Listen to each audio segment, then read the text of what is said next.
日曜日には2025年のジャパンカップが開催されます。数年前に行ったことがありますが、本当に素晴らしい日です。もし機会があればぜひ参加してみてください。本当に素晴らしいです。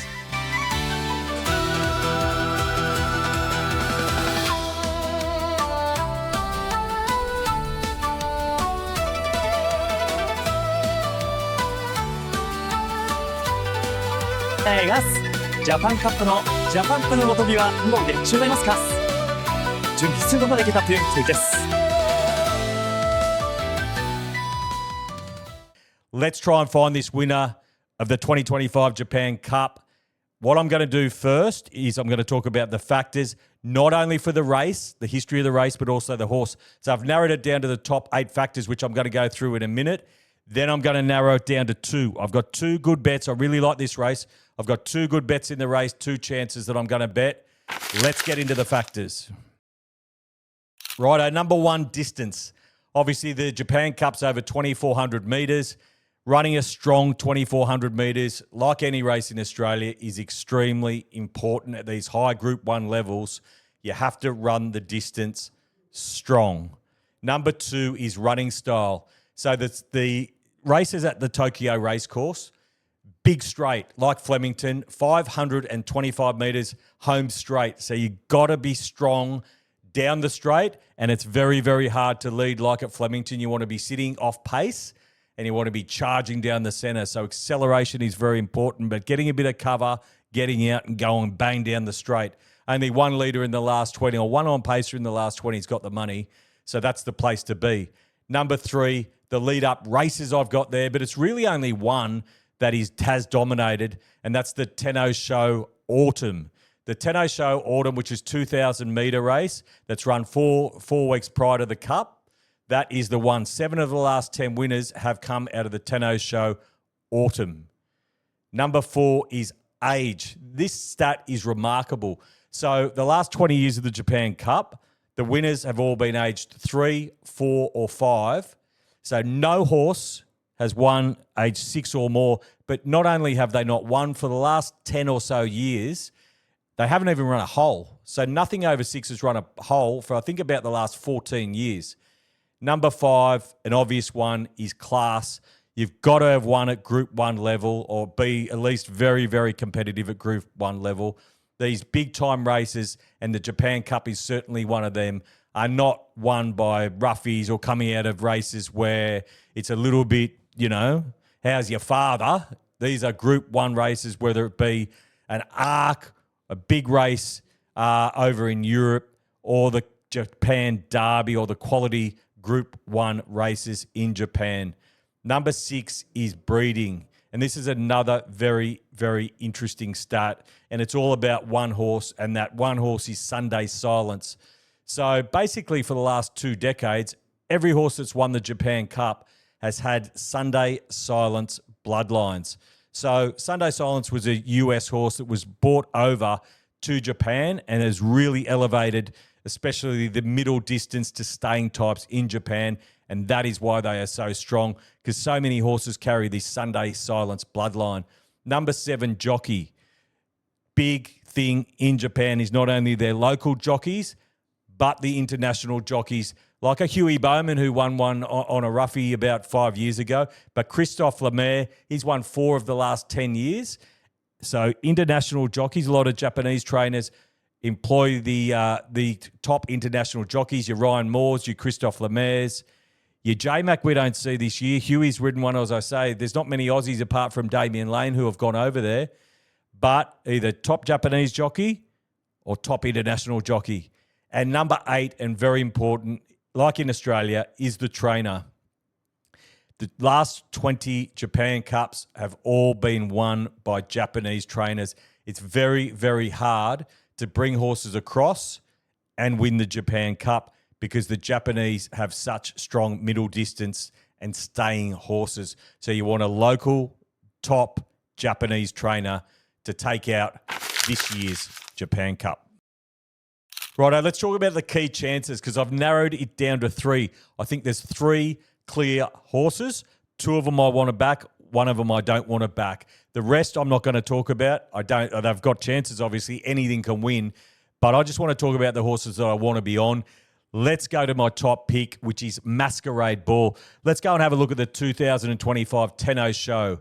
So this race was over 2,000 metres, run 4 weeks ago. As I mentioned before, this is the key lead-up race. You can see Masquerade hitting the lead here now. And look at that acceleration, the strength through the line. So this is 2,000, an extra 400 metres, but eased up there on the line as well. 3-year-old, 7 starts, 4 wins. But I'm not going to talk about any other form with Masquerade Ball because he keeps getting better. And that's the thing about Masquerade Ball. He keeps improving all the time. 2,400 metres, I think he will get it all day. So he ticks a lot of boxes, Masquerade Ball. Christophe Lemaire to ride, locally trained, deep impact bloodlines, and also Sunday silence bloodlines. So he ticks a lot of boxes. That race there on my overseas ratings rated 121, which was his peak rating.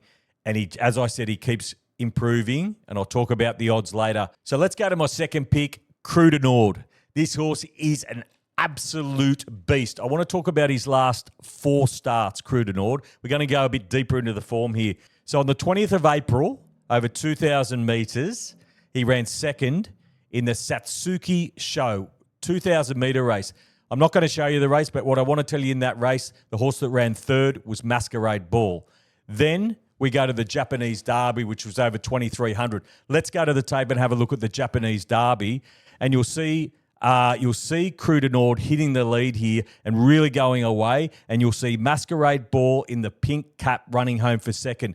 2,300 metres this race. I like Cruder Nord's run better here. Why? They went really fast in front, and he settled without cover, on pace without cover, whereas Masquerade Ball settled midfield, pulled out, and had the running down the middle of the track.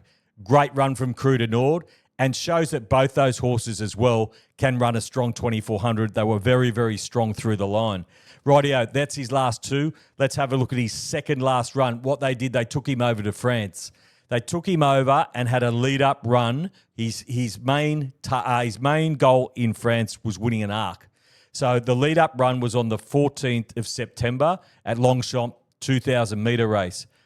He wins it. He comes out and wins over 2,000 metres. There was a Group 3. Second in that race was Darres. Then both horses go to the arc. Cruder Nord draws barrier 17. He has to be ridden hard out of the barrier. He has to go to the lead and then sit outside leader. Very, very fast pace. And as you can imagine, in an arc, he fails. 2,400 metres, the arc, probably the hardest race to win in the world, along with the breeders over in the US. And ends up running 14th and beaten about 11 lengths in the arc. So that was his last run, which was a failure. But there were excuses in that arc, and it just shows how classy he is that he beat the that he beat the winner of the arc in his previous run. So that race was on the 5th of October. So what's that, about 2 months, say 7 weeks ago, and now he's been brought back to Japan, and his goal is the Japan Cup. But that isn't the best lead-up race, obviously, and that's why we're getting a better price. I'm going to talk about a few negatives about Cruder Nord when I talk about the betting and why he's a better price than what Masquerade Ball is. The last horse I want to talk about is the top classy European stayer, Calandagan, who's coming over after three Group 1 victories. Let's go and have a look at his last, which was his first up Group 1 victory over 2,000 metres at Royal Ascot. In the green colours here, you can see him going away from a top quality field. So his rating, he rated 131, which is huge, winning this race. Goliath came over last year to try and win a Japan Cup, ran 6th. Goliath's rating, and Goliath's one of the best European stayers there is, was 127. So this guy's the real deal. He is the real deal. He's a 4-year-old. He's never missed a place. He's had 13 starts. He's had 7 wins, 5 seconds and a third. So he's never, ever missed a place. But it is just so hard to come over and win a Japan Cup I'm against him for that reason, but he's definitely a chance. Let's go and have a look at the market now, and I'll talk to you about what I think and where there is some real value if you can get on. So my two bets in the race, I think there's two clear chances, Masquerade Ball and Cruder Nord, and I'm going to back them both. So Masquerade Ball, this is the Australian market. So 275 Masquerade Ball. I had a look about 2 weeks ago. Masquerade Ball was at $4.50. I wish I jumped in then, but I didn't. $2.75 in Australia now, but overseas over in the UK, I saw Coral were betting $4. I saw William Hill were betting $4. If I could get that price right now, I'd quite happily put 100,000 right on the nose of Masquerade Ball.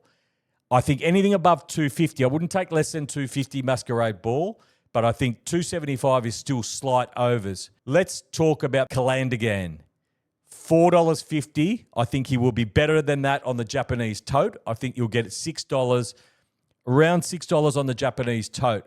I'm not keen to back him. I think he's a chance in the race, but no horse has won the Japan Cup since, I'm guessing, but it was over 20 years ago, I think 2005, when Kamani got the job done. Since then, no horse has won the Japan Cup with an overseas rate, and there's been plenty come across and failed as well. It's just such a hard race to win. Let's get to Cruder Nord, who's my other bet in the race. Now, this isn't final field yet. Final field will come out on Thursday. There's a bit of whispers around that Cruder Nord, number one, isn't going as well and hasn't come back as well as what they would have liked. Two, that he may not run. And I think that's why you're getting such a good price at $6.50. I saw William Hill were betting $9, which is just a crazy price if this horse runs. If he's anywhere near his best, he is as much a chance as what Masquerade Ball. But Masquerade Ball has had a better lead up through that Tenno Show, been settled in Japan, whereas Cruder Nord, who is an absolute beast, has had those 2 runs over in France and now has to come back. So that's why you're getting a better price. If he does run, so we'll wait for final field. If he does run, I'm very happy to level stake both those horses and bet up, because I think if I could get $9 and I knew his run, I'd put 100,000 on him and I'd put 100,000 on Masquerade Ball as well. But I don't think I can get those prices, because once he is a confirmed starter, I think Cruder Nord, the price will drop. If he is a confirmed starter, what price should he be? I think anything above $4 is a good price for him, and I think anything above $2.50 is a good price for Masquerade Ball. Whatever you do, good luck and enjoy the race on Sunday, Arvo. Think, is this a bet you really want to place? For free and confidential support, call the number on the screen or visit the website.